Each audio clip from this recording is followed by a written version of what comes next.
Have you ever had a coworker or a boss who just drives you absolutely insane? Imagine this scenario. You have been working on a project for 3 full weeks. You stayed up late, drank way too much coffee, and finally finished it. Then, during the big Monday meeting, your colleague, let's call him Brad, casually presents your idea to upper management, as if it were his own. He gets the praise, he gets the nods, and all you get is a quiet, boiling rage in your stomach. Or maybe it's a neighbor who intentionally parks their car just an inch over your driveway every single morning. When you face someone like Brad, what does modern Western advice tell you to do? Self-help books and corporate HR training will tell you to be assertive. They say set firm boundaries, document every interaction, confront them directly in a private meeting, and call out their toxic behavior. And hey, direct confrontation works in many situations. But ancient Koreans came up with a strategy that sounds completely counterintuitive, and frankly, utterly insane at first glance. They summarized this strategic wisdom in a famous phrase, 미운 놈 떡 하나 더 준다. Literally translated into English, it means, give an extra rice cake to the person you hate. When Westerners first hear this, their immediate reaction is usually total confusion. Why on earth would you reward someone who makes your life a living hell? Is this just toxic positivity? Is it a philosophy for pushovers who are too scared to stand up for themselves? Or is it actually a cold, calculated high-level psychological mind game refined over thousands of years? Before we unlock the mind game, we have to fix a massive cultural mistranslation that confuses almost every English speaker.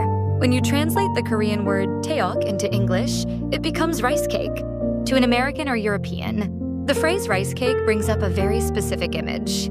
You picture those dry, styrofoam-like, puffed rice, discs that people eat when they are on an extremely strict low-calorie diet. They have zero flavor, they crumble everywhere, and eating one feels like chewing on cardboard. If you handed someone a dry rice cake in America, that would not be a reward.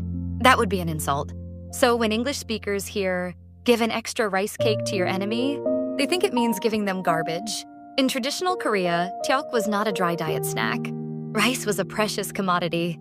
To make taeok, families had to spend hours manually, pounding steamed rice with giant wooden mallets until it achieved a dense, delightfully chewy texture. Because it required so much labor, taeok was a high-end, luxury food reserved exclusively for major holidays and grand celebrations. In modern Western terms, handing someone taeok was the equivalent of walking up to your enemy with a warm, freshly baked, artisanal glazed donut or a rich slice of gourmet chocolate cake. So when Koreans say 미운 놈 taeok, 하나 되어준다, they are not telling you to throw trash at your enemy. They are telling you to offer your worst enemy, your most prized, delicious treat. To see how this actually plays out in real life, there is a famous Korean folktale that illustrates this exact principle. Centuries ago, a young bride moved into her husband's family home. In traditional Korea, mothers-in-law were notorious for being extremely harsh to young brides. This mother-in-law criticized everything the bride did, yelling at her from sunrise to sunset. The young bride was in so much emotional pain that she felt she couldn't survive another month. Desperate, she secretly went to see a wise hermit doctor in the mountains. She cried and begged, "Please give me a poison that will slowly get rid of my mother-in-law without anyone suspecting me." The wise doctor looked at her and nodded. He handed her a large bag of herbs. He said, "Here is a secret slow-acting herb, but for this poison to work, you must hide your true intentions. Every single morning for 100 days, you must use these herbs to make a warm, delicious, fresh batch of taeok. You must serve it to your mother-in-law with a polite bow and a sweet smile. If you act rude even once, the magic of the poison will be broken, and people will suspect you." The bride was thrilled. She went home and began the plan. Every morning, she woke up early, pounded the rice, made delicious taeok, and presented it to her mother-in-law with a warm, respectful smile. On day 1, the mother-in-law was shocked. She thought, why is this girl suddenly acting so nice? On day 10, the mother-in-law started feeling guilty about how harsh she had been in the past. By day 30, seeing her daughter-in-law work so hard every morning just to feed her delicious treats, the mother-in-law's heart completely melted. She began boasting to the entire village, "I have the most wonderful, loving daughter-in-law in the world." She started buying her new clothes and defending her whenever anyone spoke ill of her. When day 99 arrived, the bride suddenly realized something horrifying.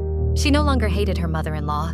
In fact, her mother-in-law now loved her more than anyone else in the world. Panicked, the bride ran back to the mountain doctor, crying, "Please give me an antidote. I don't want my mother-in-law to die." The wise doctor smiled and said, "There was no poison in that bag. The poison was never in the herbs. It was already inside your heart. Hatred. And by pretending to love someone every day, you accidentally transformed your entire reality." Now, let's bring this ancient story right back into your modern life. With Brad from The Office, how does this ancient mind game actually destroy a modern enemy like Brad? Think about what happens when Brad steals your credit. During that Monday meeting, Brad is expecting you to get angry. He expects a fight, or at least passive-aggressive resentment. He has already prepared his mental defense. But what if, on Tuesday morning, you walk up to Brad's desk with a smile and hand him his favorite cup of iced coffee? What happens in Brad's brain? First, you hit him with a pattern interrupt. His brain completely glitches. He was prepared for an attack, but instead he received a reward. You completely strip away his excuse to hate you or target you again. Second, you trigger intense cognitive dissonance inside Brad's mind. Human beings hate feeling like hypocrites. When Brad drinks that coffee, you bought him. His subconscious mind enters a war with itself. He thinks, "Wait, why am I sabotaging someone who is actively being nice to me?" It forces him to confront a deeply uncomfortable question. Am I the bad guy here? And third, you master public perception. Remember, an office is just a modern village. Everyone is watching. If Brad keeps talking trash about you, but everyone in the hallway saw, you buy him coffee and treat him with dignity, the dynamic flips entirely. If Brad continues to attack you, he loses all social credibility and ends up looking like a bitter, insecure jerk to the entire team. You secure the moral high ground without slinging a single mud ball. Now, a critical warning. Does this philosophy mean you should become a passive doormat for abusive sociopaths? Absolutely not. This ancient wisdom was designed for normal human rivalries, workplace politics, and everyday friction. If someone is truly toxic or predatory, giving them treats will only encourage them to exploit you. The ultimate power of Myeonnom Taok, Hana Deojunda, is not actually about changing Brad. It is about reclaiming your own power. When you allow Brad's bad behavior to make you furious, you hand him the remote control to your emotions. You let him decide whether you have a good day or a terrible day. The moment you consciously choose to respond with composure and unexpected generosity, you take that remote control back. The person who controls your emotional reaction controls you. Never hand them the remote. So the next time someone at work tries to pull you into their toxic game, don't give them a fight. Give them an extra rice cake. And watch how quickly you take full control of the room.